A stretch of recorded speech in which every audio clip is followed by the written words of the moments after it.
Hi, Colleen. Welcome back to the Happiness Hangout. Hi, everyone.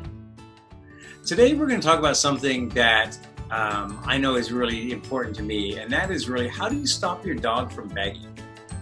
We definitely want to curb begging as much as possible. Not only is it an annoying habit, but it can be dangerous for your dog. They could eat chocolate and other types of food that's just not good for their belly. So here are 5 tips to help curb that begging behavior. Number 1, feed them first. So we all hear that rule that you have to eat first in order to prove your dog that you're alpha. Total myth. I mean, how would you feel if you were really hungry and your family was having this amazing meal, and every time you got close, they yelled at you and told you to go away? That's how most dogs feel at dinner. So instead, feed them first. If their belly's full, they're less likely to bug you when you're eating. Rule number 2, no table scraps ever.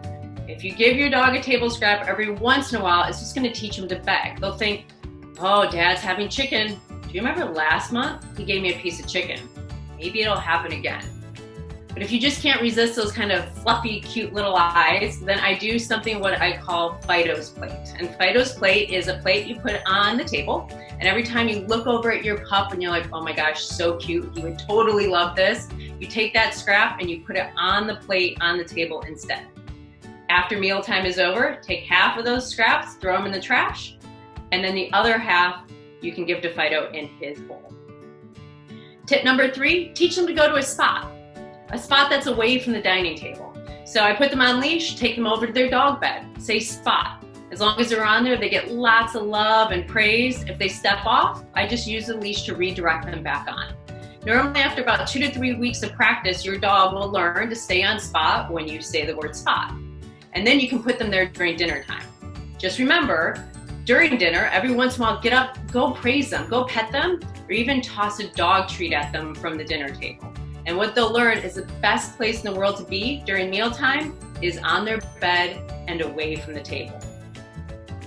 Tip number 4 I do is snack time. So maybe your dog eats at different times than you do.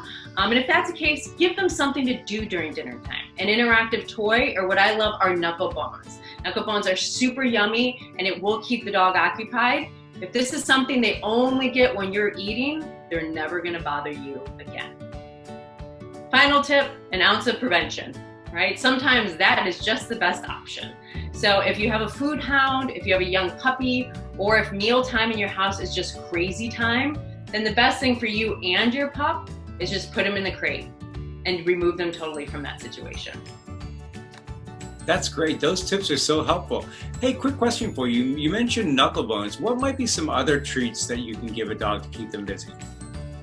Beef jerky works really well, chicken jerky, any kind of thing that's kind of chewy that will take them a while to chew on and digest. Those are perfect options for mealtime snacks. That's awesome. Colleen, thank you so much for these 5 tips in 5 minutes. They've been really helpful. And here are Colleen's top 5 tips to stop your dog from begging.